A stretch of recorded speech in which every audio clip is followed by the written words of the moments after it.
Absolutely. started? I just started the recording here. Awesome. Awesome.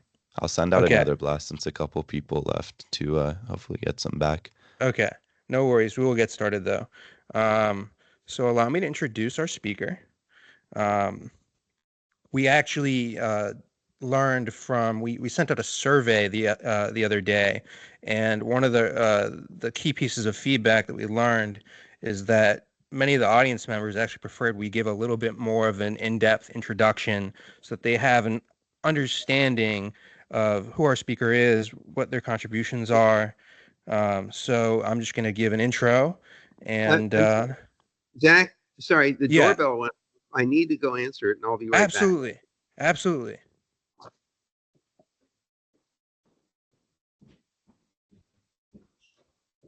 You can probably start the intro while he's Okay. answering Yeah. as So I'll well. start the intro. It's actually a good idea. So Vint Cerf and Robert Kahn led the design and implementation of the Transmission Control Protocol and Internet Protocol, TCP/IP, that are the basis for the current internet. They formulated fundamental design principles of networking, specified TCP/IP to meet these requirements, prototyped TCP/IP, and coordinated several early TCP/IP implementations. Since then, they have continued to provide leadership in the networking research community and in the emerging industries of the internet and telecommunications. Nice. That's awesome. Dr. Vint Cerf was born on 23rd June 1943 in New Haven, Connecticut. He suffered from a hearing impairment from an early age, and he later attributed some of his interest in computer networking to its promise as an alternative communications channel for the hearing impaired. Cerf received his BS in mathematics from Stanford University in 1965, then worked. Just checking my email here to make sure. Okay. Sorry. They can Google this. Okay. Yeah.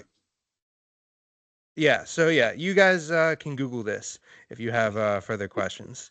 I'm Um, just thinking that I've already wasted 15 minutes of your time, and I yeah. also have why the doorbell rang. This is a an irrigation shutoff valve that's required by law here in Virginia, and it gets removed during the winter months. So it went and it weighs a ton. There. Okay. So So what would you go ahead? let's, if you're comfortable, we'd love to take it into just question and answer, Yeah. just so we can ask questions and have the audience engage. And everyone is how we usually do it is audience members can raise their virtual hand and then ask questions verbally, and we can just kind of have discussion if that's okay. Works for me. Okay. All right. We welcome the questions. I have one to start us off. Okay. Absolutely. Dr. Vint Cerf, I guess, what have you been most hopeful with recently? As I guess there's been a bit of a paradigm shift and a shift, and a lot more people have been finding an interest in technology, maybe thanks to AI and the hype that that's generated. Yeah. Well, look, we have these cycles of hyperbole in the computer science world. I mean, blockchain was the hyperbolic element a few years ago, and it still is with us, with Bitcoin and all the other crazy things. I still don't understand why the Bitcoin value is where it is because it doesn't have any intrinsic value. Uh, the large language models, of course, have generated a lot of the interest recently, although machine learning has been around, since before that. And AI, as most of you must know, was a topic that got started somewhere around 1956.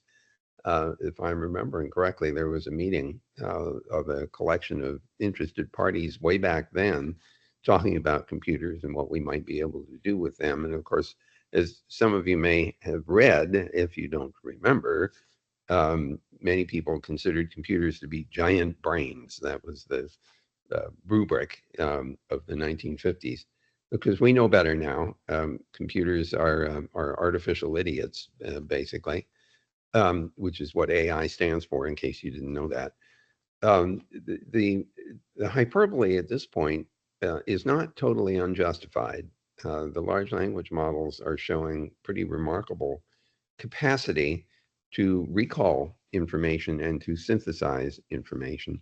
But as some of you will have either experienced or read, the large language models also have the ability to conflate factual material to produce counterfactual output, popularly known as hallucination.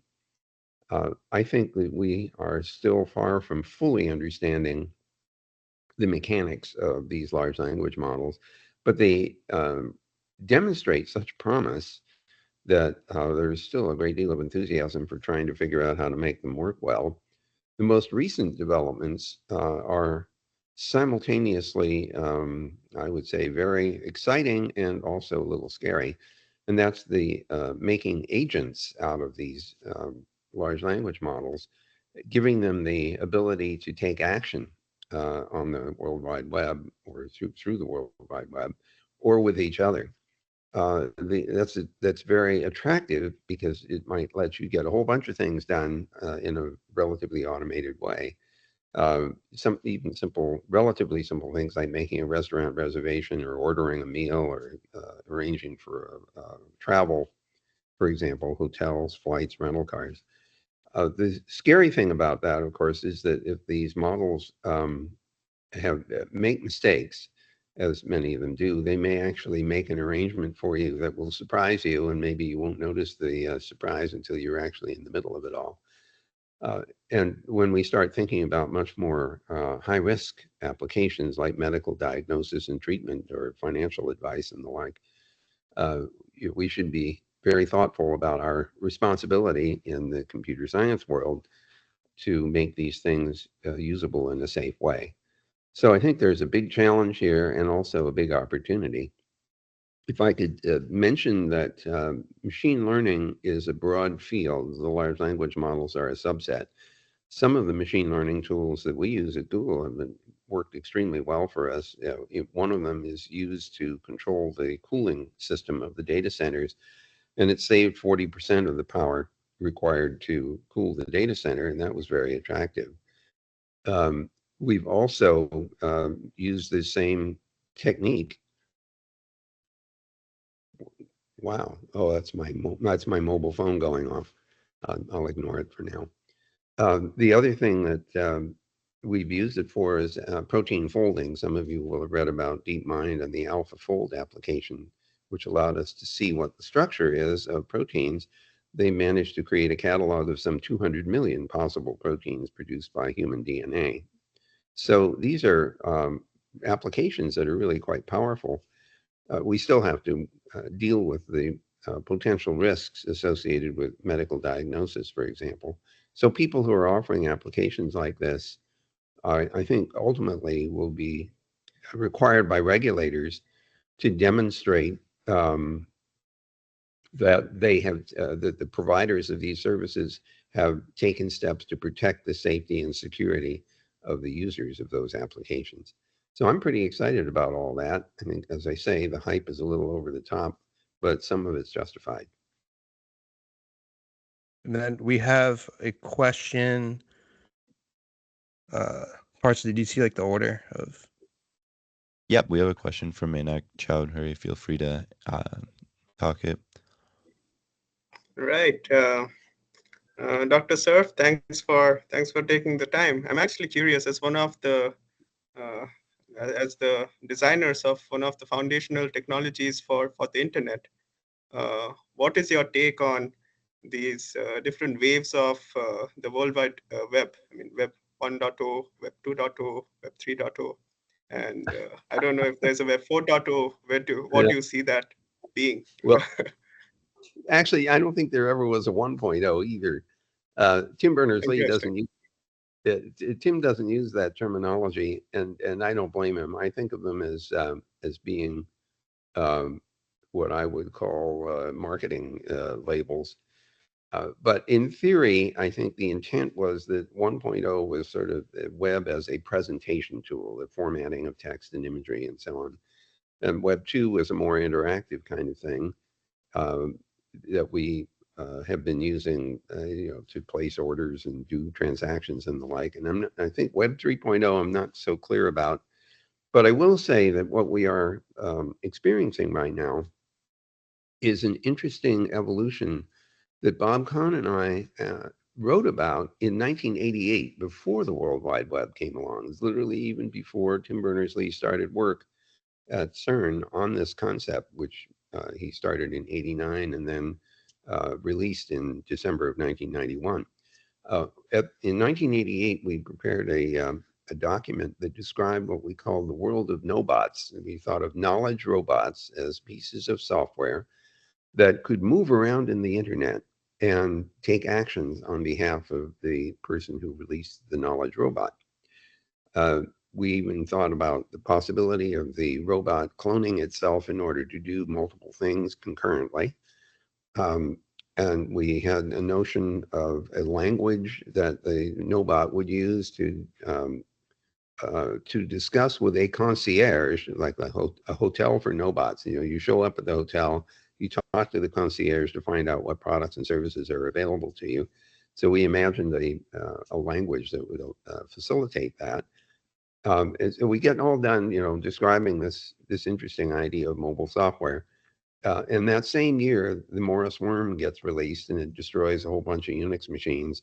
And everybody said, we don't want to have anything to do with mobile software and worms, and they all ran away. So we didn't go too much farther with the conceptual idea. But today we have exactly that. If you've noticed the way the browsers work, they go out and they reach someplace on the internet and they suck in a bunch of HTML.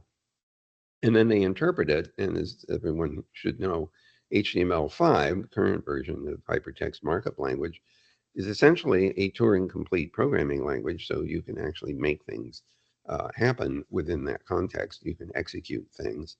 And of course, with the introduction of the agent-like models of the machine learning systems or the large language models, you facilitate literally mobile software going around doing things.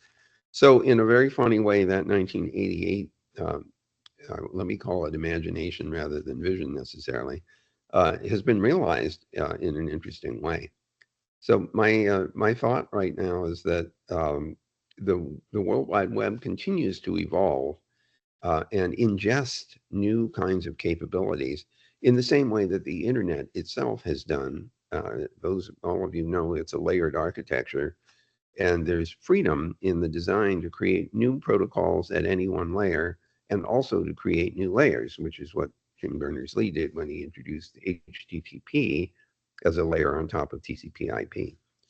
So I'm still pretty enthusiastic about the scalability of the system, both in terms of absolute size and also in terms of functionality. But I will say that as computer scientists, we need to be very thoughtful about the potential hazards that these powerful tools introduce. And we have to learn to be thoughtful about corralling potential abuse of the systems. Thanks a lot. Andrew, you have a question. Hi, Dr. Cerf. Thank you so much for taking the time. And my question is, of course, when you pioneered the TCP/IP system, the absolute scale of it was uncertain, to the extent that we use the internet today. Given the 2020 spectacles of retrovision, are there any design choices in TCP/IP that could have been, impossibly well informed by the future? Yes, so this is not an uncommon question. And I imagine, my 81-year-old self going back and talking to my 33-year-old self, trying to convince myself that, I should have 128 bits of address space instead of 32, for example. And there are reasons why IPv6 has not been as widely adopted as we would like, not the least of which is that network address translation allowed the expansive use of the routable IP address space by hiding a lot of devices on local area networks, for example, that have their own local private address space. and the translation to routable public space happens at the interface between the local net and the rest of the public internet. So Jeff Houston, who's the chief scientist at APNIC, the Asia Pacific Network Information Center, recently wrote an op-ed asking, whether IPv6 was now, not needed anymore. I think it's about 35 or 40% penetrated into the internet. Those of us who are working on the interplanetary extension of the internet have concluded that if we are going to put in remote, extraterrestrial internets, that we should use V6 and not V4. And the reason for that is that if we build up a collection of different IPv6 based networks on different planets and moons and asteroids and spacecraft, if they ever get interconnected at the IP level, we want them to have non-conflicting assignments of IP addresses. So V6 is our friend there, given the scale. If I were to go back and rethink this, which I have done a few times, I think one of the things I would have done is to work harder on making the V4 and the V6 thing backward compatible, so that a V6 operator would know what to do with with an IPv4 address, and vice versa, the V4 guy would somehow know what to do with a V6 address. At the time, I had thought that it was not going to be very hard to implement V6, and that everybody would conclude that they should just go do that, and then we'd be done with V4 and we'd continue with V6. The problem is that the IPv6 was standardized by the IETF in 1996. And those of you who were there or know history will know that that's right in the middle of the dot boom. And so, because right after Netscape Communications went public. And so the venture guys are throwing money at anything that looks like it has something to do with the internet. And the result is that people were saying, well, I haven't run out of V4 address space, and it's much more interesting to get this startup off the ground and make some money. Of course, what happened in April of 2000 is the big dot bust, which happened because a whole lot of people who started companies didn't know the difference between capital and revenue. And they ran out of capital and they wondered what happened. And the answer is you didn't have any revenue. So there's a bunch of dead bodies all over the place of startups that didn't make it during that dot boom period. Some people survived, like Amazon, but nonetheless, it was a distraction away from implementing IPv6. So those are two things. Some people also complained that there wasn't enough crypto in the network at the very beginning. And I don't entirely agree with that. I think if we had introduced cryptographic methods in the mid to late 1970s, most of the users of the internet then were graduate students at universities or military personnel. The military personnel are familiar with using crypto and managing keys. The graduate students, not so much. And I'm afraid that if we had enforced that kind of key management discipline, the network would not have been adopted very quickly. And we wouldn't have been able to explore application space very well. I can tell you that starting in 1975, which is very early days in the design of the internet, I was working with the National Security Agency on packet cryptography and multi-layer cryptography, because the system was going to be used and is used now for military command and control. And those systems, I can assure you, have lots and lots of security built into them.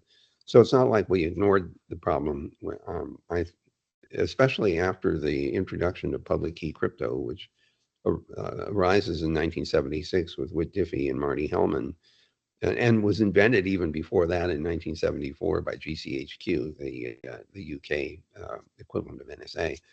I knew about those protocols, and I knew they could be retrofitted into the network. So when I was running the program at ARPA, I deliberately delayed introducing some of those ideas in order to get the network up and running and demonstrating its capability. Okay, and then Thank you so much. our next question.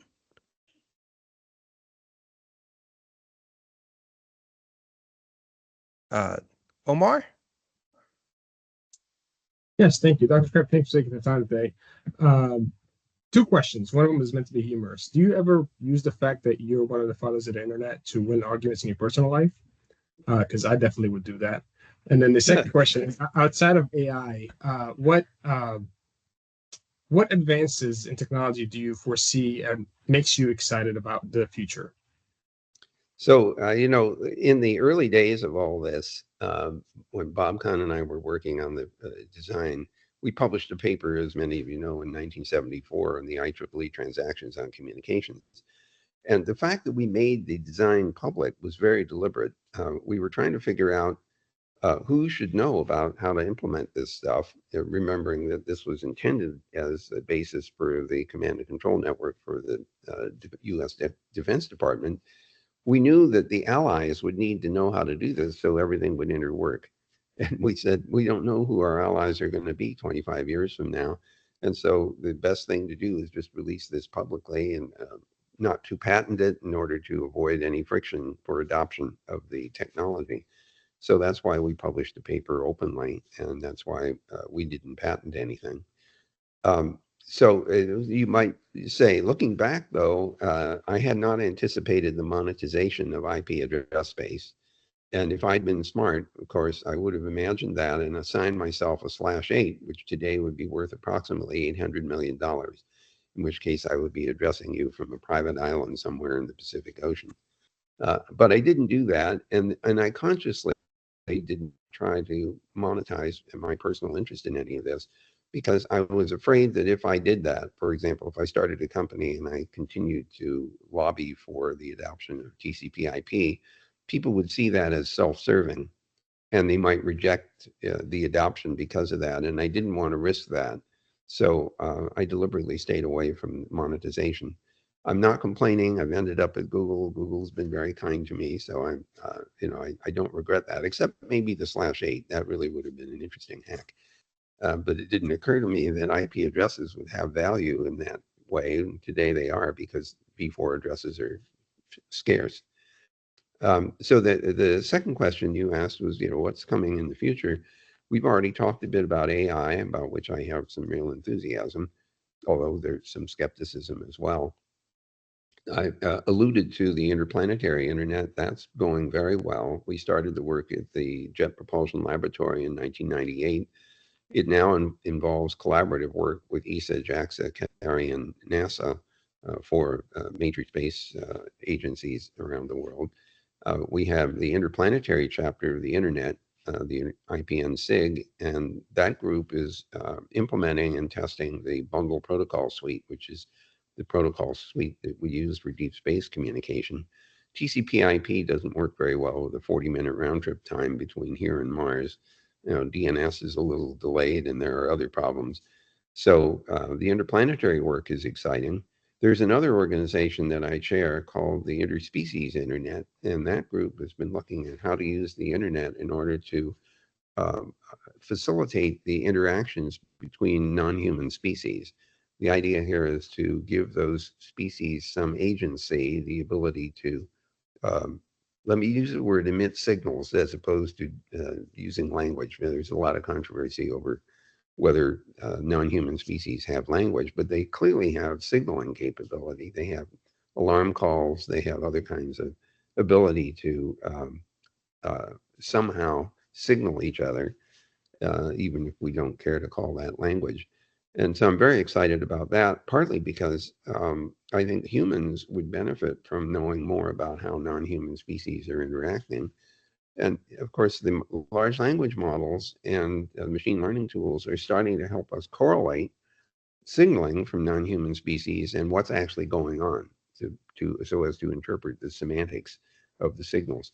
Warning signals, by the way, are very common among non-human species, and some pairs of non-human species recognize each other's warning signals.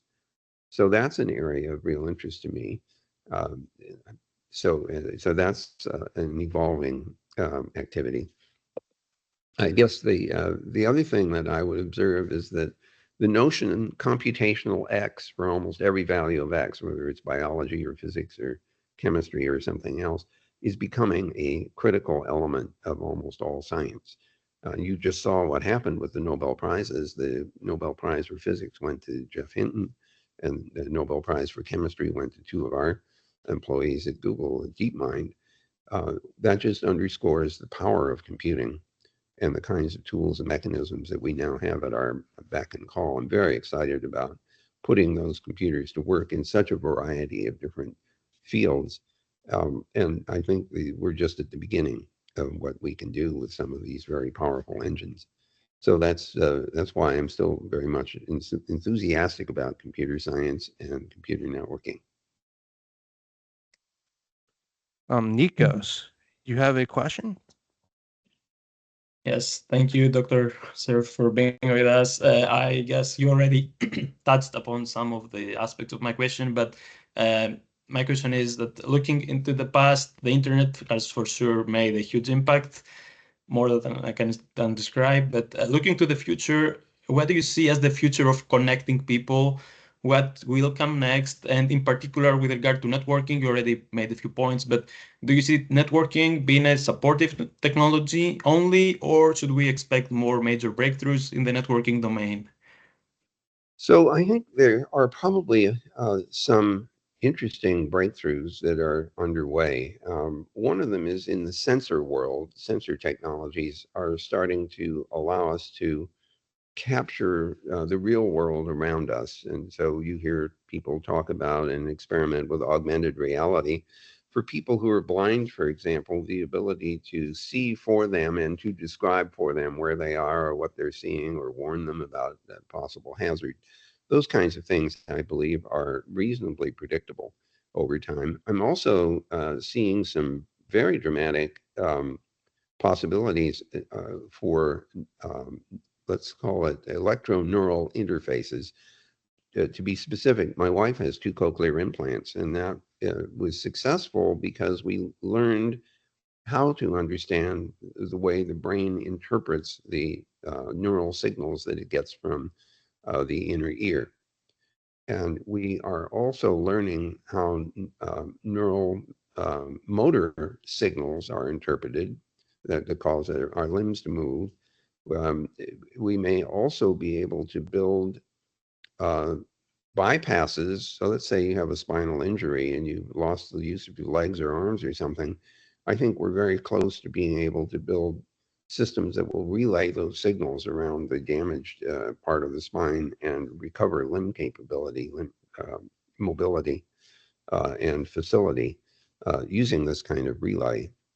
So those, for blind people, we already have evidence that it's possible to provide an embedded chip that will take photonic input and generate signals that the brain can interpret as vision. The adaptability of the human brain is beyond all belief. And so we're learning on the signaling side how to generate signals that the brain will correctly interpret. So I'm very excited about the potential there. Beyond that, I think that because of the ability to capture sensor information, we may be able to interact with each other in more dramatic ways than we have in the past. Instead of this sort of two-dimensional interactions, we might very well find ourselves able to interact in a 3D space. And I'm sure all of you are familiar with augmented reality and virtual reality and the possibilities of exploring virtual spaces collaboratively. All of that's pretty predictable. Although we do have some problems to overcome. Anyone who's ever used one of these virtual reality headsets, first of all, notices that it's not the most comfortable thing in the whole world. And you also run into a problem where if your body is not moving the way the scene is telling you you're moving, you get confused. Some people get nausea as a result because it appears that you're supposed to be moving, but your ears tell you you're not. That causes a lot of proprioceptive confusion. So I'm pretty sure, though, that we will overcome a lot of those things. Whether we ever get to the Star Trek holodeck, I don't know. That would be cool if we could figure out how to do that, but I think we're pretty far away from that. Jeremy, you have a question. Yes. Hi, Dr. Cerf. Thank you for meeting with us today. Appreciate it. So with the rise of edge computing, are there any fundamental changes to existing protocols or architectural design choices that you think might be necessary to facilitate smarter and more secure networks? Well, I don't know about more secure necessarily. The edge computing can contribute, however, to lower latency. And so where you have three different pockets of computing available, you have the local computing on the laptop, desktop, pad, mobile, and so on.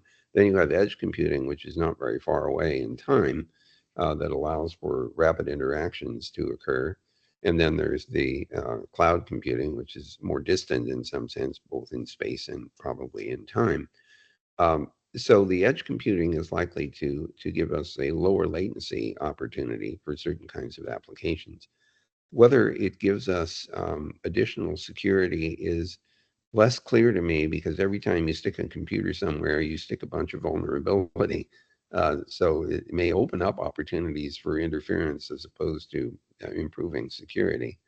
But I do see the low latency applications of real interest. It also is the case that by confining the movement of data to the edge, or even to confining it to the mobile or laptop, you improve some degree of privacy, because the information doesn't flow all the way back into the cloud and into potentially other parts of the internet. So edge computing, I think, is our friend here. And I'm anticipating that we'll find ways to use it that probably people hadn't anticipated before, which is true for almost everything we ever do. We come up with an idea, we build an application, and somebody finds a way to use it that we didn't think of.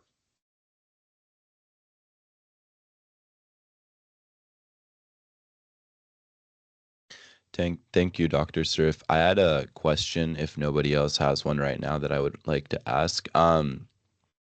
So if someone were to want to get into, I guess, the space of computer networking now and have meaningful contributions to it, especially given a lot of the attendees here are students, what would you suggest they really study and get deep into the weeds of, so that they can have a comprehensive understanding and, meaningful experience with this niche in education?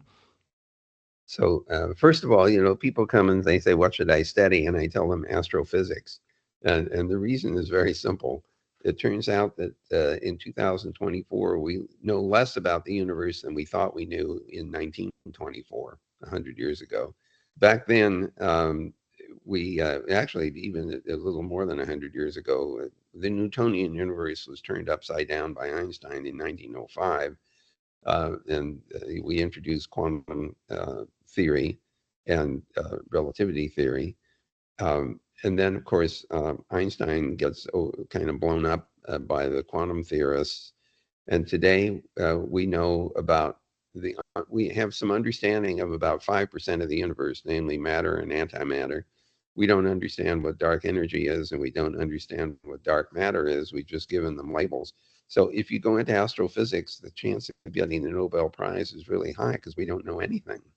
So, but setting that aside for a moment, if you're interested in networking, I would say that, first of all, you want to get introduced to the concepts like open flow, where the bare metal routers are running on software, basically. P4, for example, is a programming language that's designed to support the open flow networking standards. We're seeing an opportunity for students to actually see how the insides work. At the beginning of the internet, the way you got a router was to find a graduate student in a computer and wrap the graduate student around the computer to turn it into a router.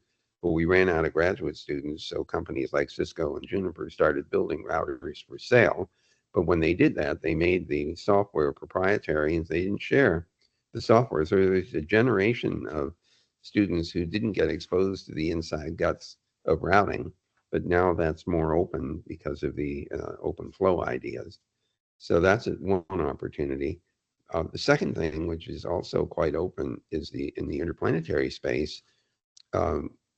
You all can appreciate that in order to communicate with something that's out in deep space, you have to know where it is, because you have to know where the antenna should be pointing to deliver a signal. So in order to do that, you have to be able to calculate routes, or rather orbits, and opportunities for contact between a pair of communicating devices.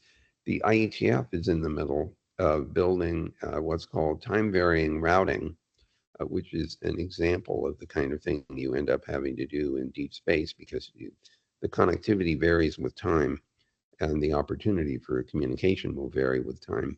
So IETF is starting to look at that. The bundle protocol suite, which was designed for deep space communication, incorporates those notions in what are called contact plans, where you calculate when various parts of the system could communicate successfully with each other. So I'm actually convinced that there are bigger opportunities for students now than there were, let's say, a generation or two ago, to learn some of the details of routing in complex environments. Our next, does anyone else have a question?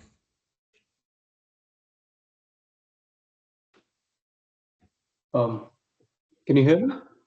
Yes. Yes, we can hear you. Yeah, hi, Dr. Cerf.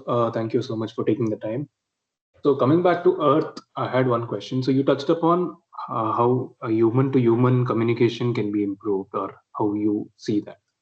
So I wanted your view or your opinion on how human-to-machine interaction can be foreseen, like with Neuralink and other interfaces coming up. So what is your vision for human-to-machine interaction, and how do we collaborate and work? So first of all, the large language model interactions have allowed for essentially verbal interaction between humans and computers, and that's more natural for us. The risk factor, of course, is that the natural language processing system misunderstands things or interprets things differently than we expect. So there's some uncertainty associated with that. That's also true of human communication. We talk to each other, and you think you know what you meant, but the other guy thinks differently. That, by the way, is the source of a lot of conflict. And ironically, when Bob Kahn and I were first working together, there would be moments when my reaction was, hey, what do you mean? That doesn't make any sense to me at all. What the heck are you talking about? And we quickly discovered when we got to that point that it meant that our internal models of what we were talking about were inconsistent. And so we would stop at that point and say, okay, let's make sure we have the same model, and then we'll have our argument, but at least it'll be an argument over the same concepts. So humans are capable of being confused by these interactions. My guess is that there will be a need for precision in some of the interactions that people have with computer-based programs. And if we do use natural language processing, I think there will have to be mechanisms for finding a way to confirm that the machine or the software has correctly understood what it is that we're planning to do. I see my wife is banging around in the kitchen here, so I'm going to move into the room where it's a little quieter. You get a tour of my house this way. I'm in the living room here. Okay, so anyway, the ability to interact with the machine with precision is a continuing challenge, I think. Designing user interfaces that are workable for people with disabilities is another huge challenge. Any of you who have thought about that will recognize that designing user interfaces that will assist someone who can't see or can't see very well or can't hear very well requires a lot of ingenuity, empathy, and creativity. To give you the smallest little example of this, if you have a person who's colorblind and you're building interfaces that rely on color to distinguish information, clearly that's not going to help somebody who's colorblind. So you have to think about that and decide to use shape, for example, or texture as an alternative signal for differentiating things. For example, instead of just having colored dots, you might have the red things are in squares and the brown things are in triangles and the purple things are in octagons, so that the shape gives a clue to the person who can't see the colors. that sort of intuition is not easy to come by. And we found at Google that we need to have specific training programs for user interface designers so that they gather better intuition about how to design systems that work for people over a broad range of potential disabilities. No, Nikos and Ravi, you guys both have questions. However, does anyone who has not asked a question yet have a question? As we just want to make sure everyone gets an opportunity to ask questions. If not, then Nikos, do you want to ask your question? Yes, thank you. And I don't want to take somebody else's place if there is one out there. I want to ask quickly about privacy in the current and future internet, especially now with AI scams. But even before that, do you think there is a way to deal with the privacy issue? Legislation is always lagging behind. Is it a lost cause? Should we embed cryptography in the protocols? Any thoughts on how we should think about developing technology and privacy?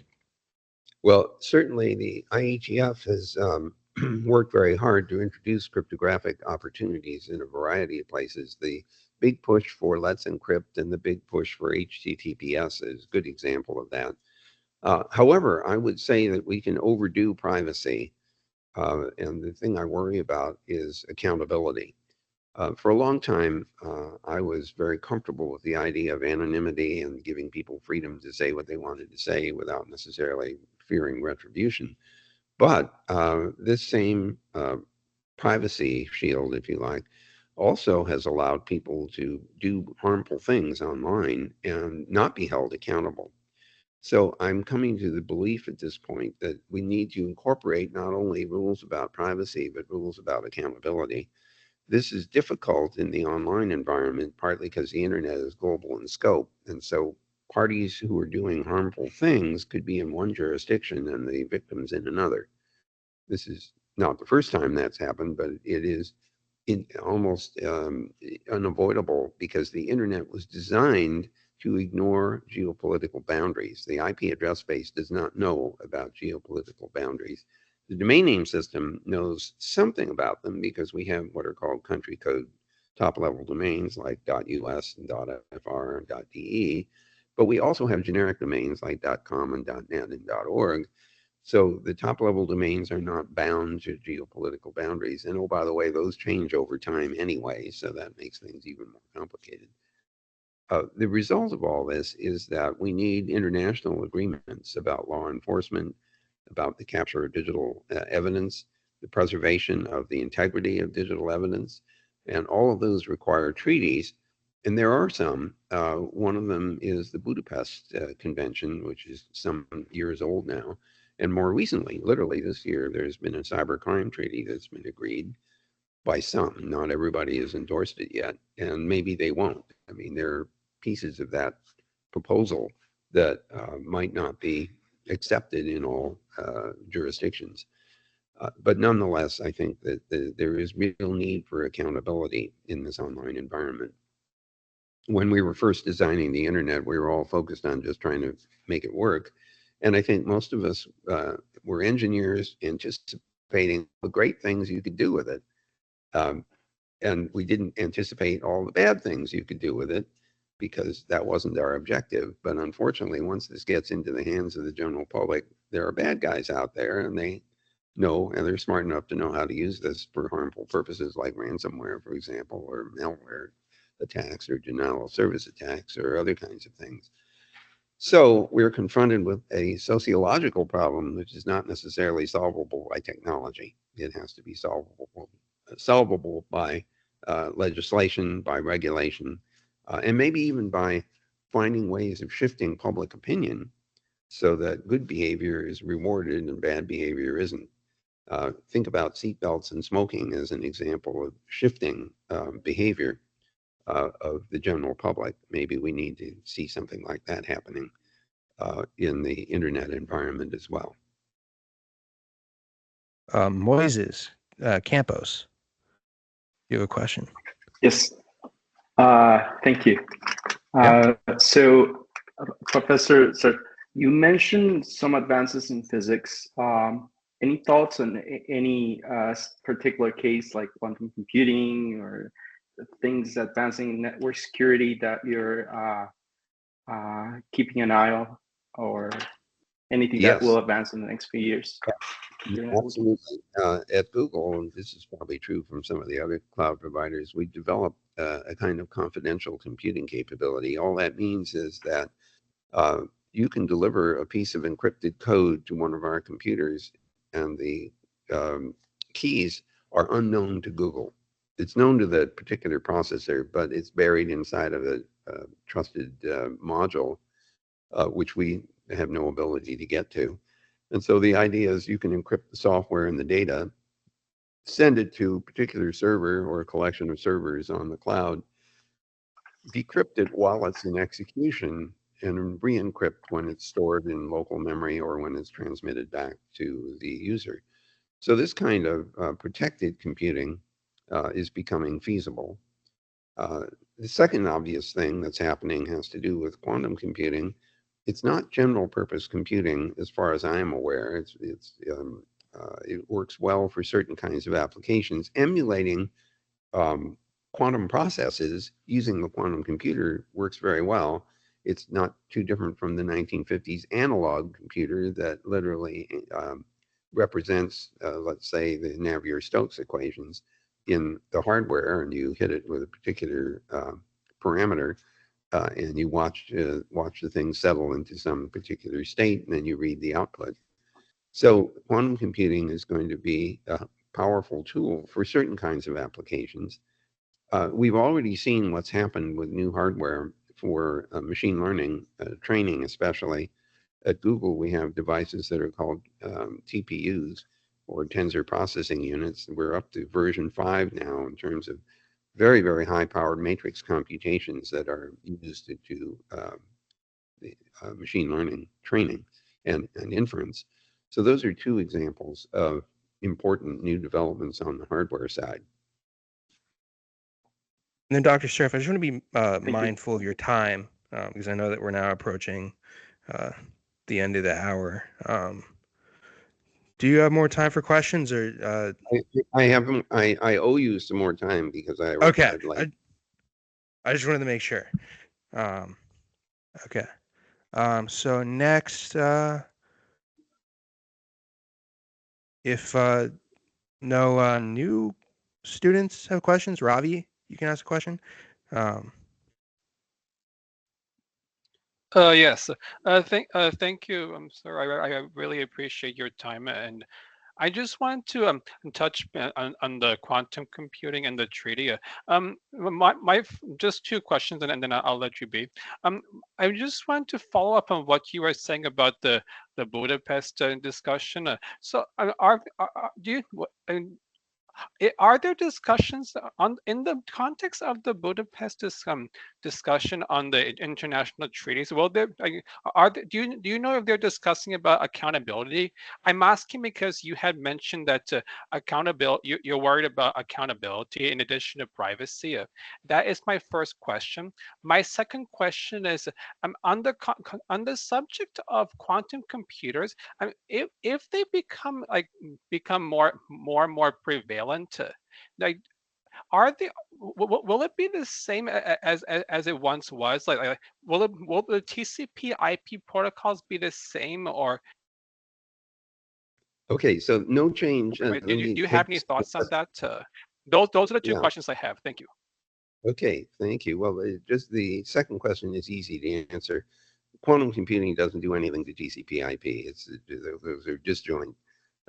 And in fact, you probably wouldn't run TCP/IP on the quantum computer anyway, because that's not the sort of computation that quantum machines can do.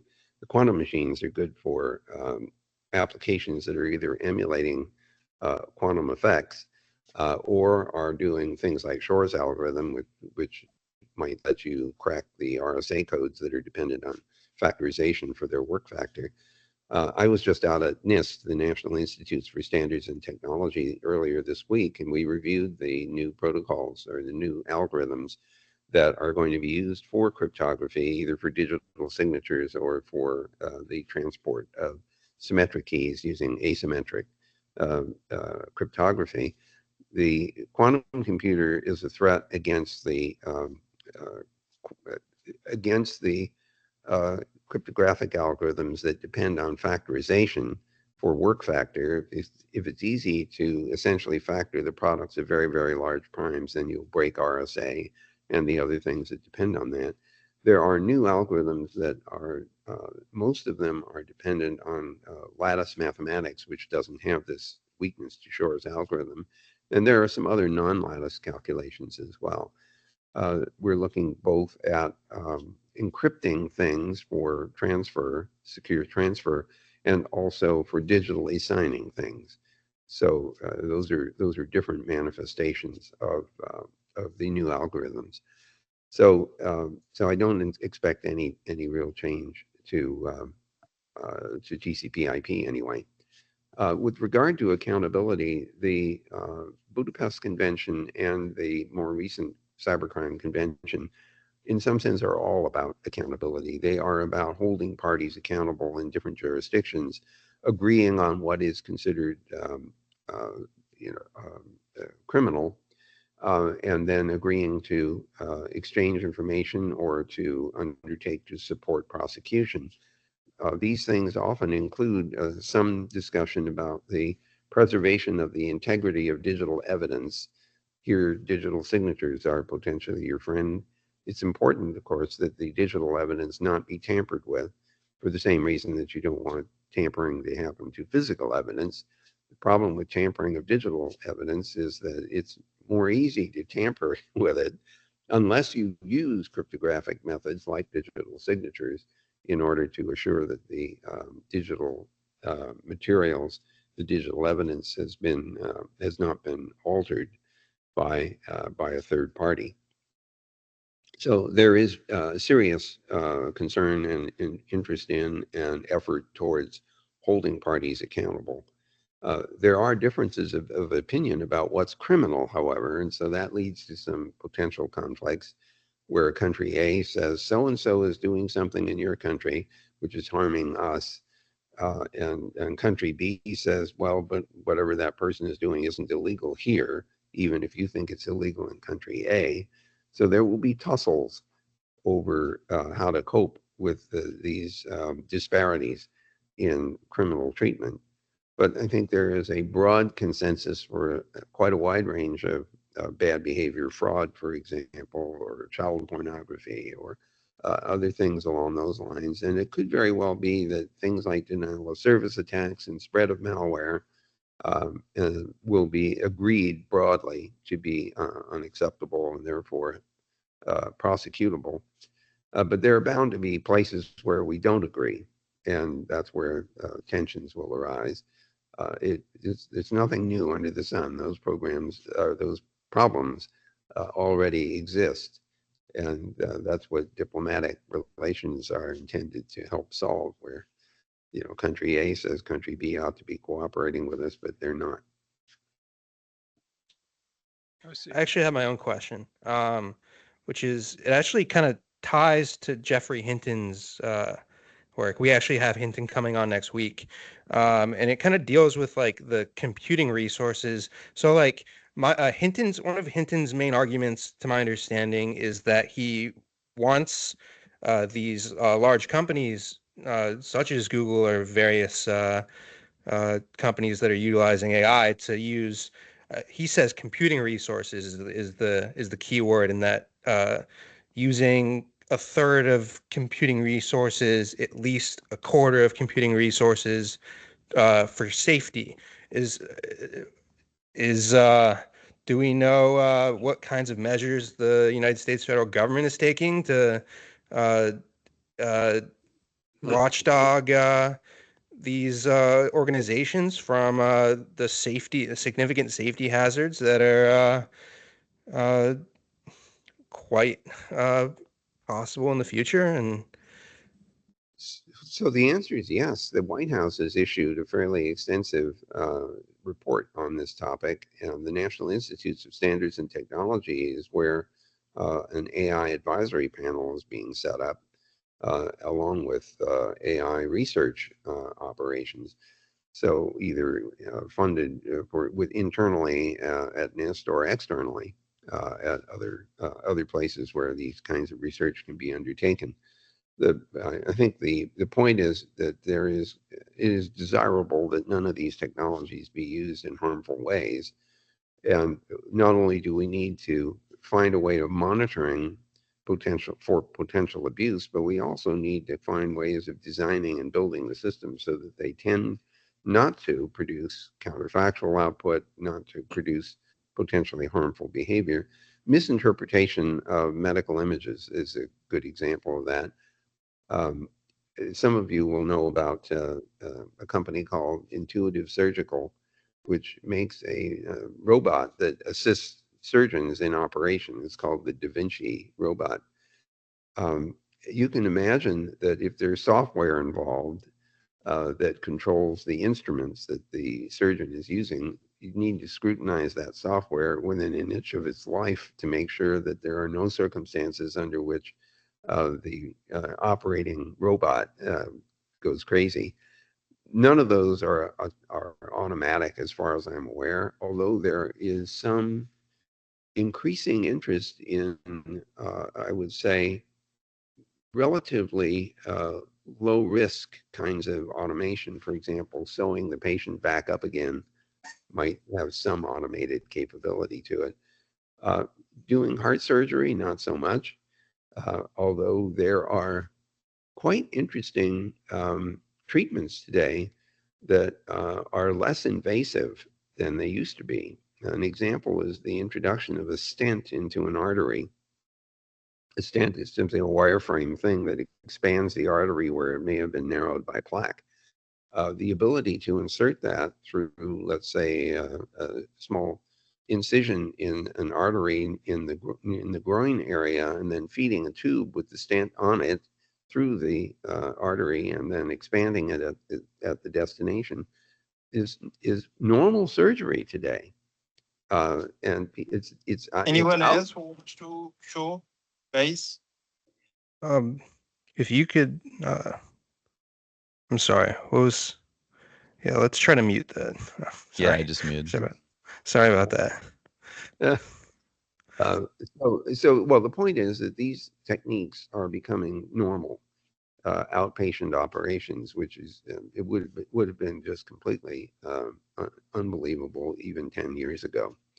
So I'm anticipating modeling, for example, 3D modeling of the body, taking MRI images and then generating a 3D representation of an organ that has let's say, a cancer on it, is now normal practice. I've been through hospitals where they have 3D printers that are deliberately creating models of the surgical area to help the surgeon figure out what's the right attack against these things. So although those are often very invasive procedures, the 3D printing and the imaging is contributing to the increased likelihood of successful surgery. I mean, it really is quite mind-boggling to walk into a hospital operating environment and seeing 3D printed things that represent somebody's kidney or brain or whatever other organ might be involved. It's the stuff of science fiction, but it's reality today. Absolutely. And then right now the time is 1:09 Eastern. Do we have time for another question, or do you want to? I have time for one more. Why don't we do that? Okay. If there one more question. Amir, you have a question. Can you hear me? Yes, I can.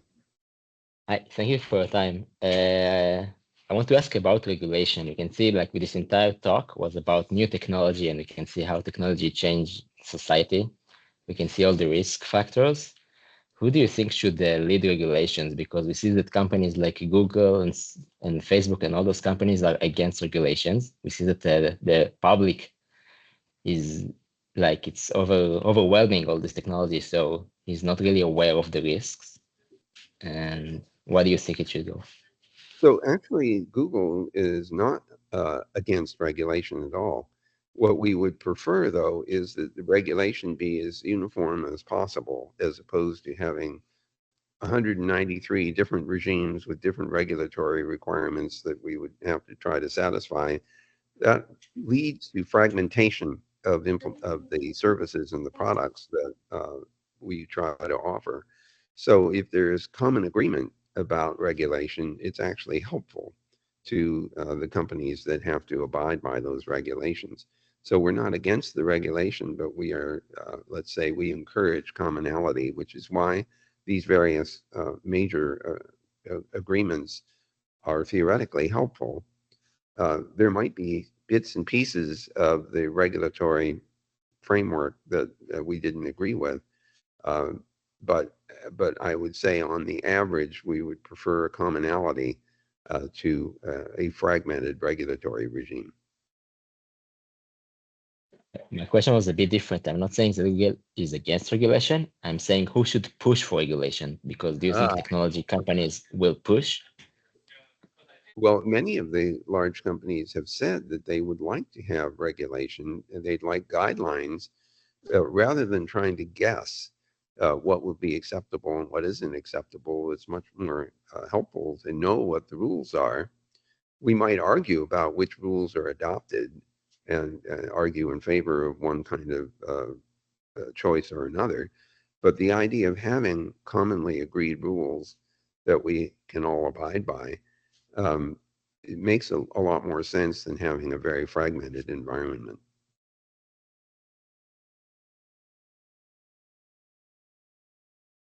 Okay. Awesome. So yeah, I don't want to take up any more of your time, Dr. Cerf. We wanted to say thank you so much. We really appreciate your time joining us with Georgia Tech. We'd love to send chocolates to you, and we'll be in touch.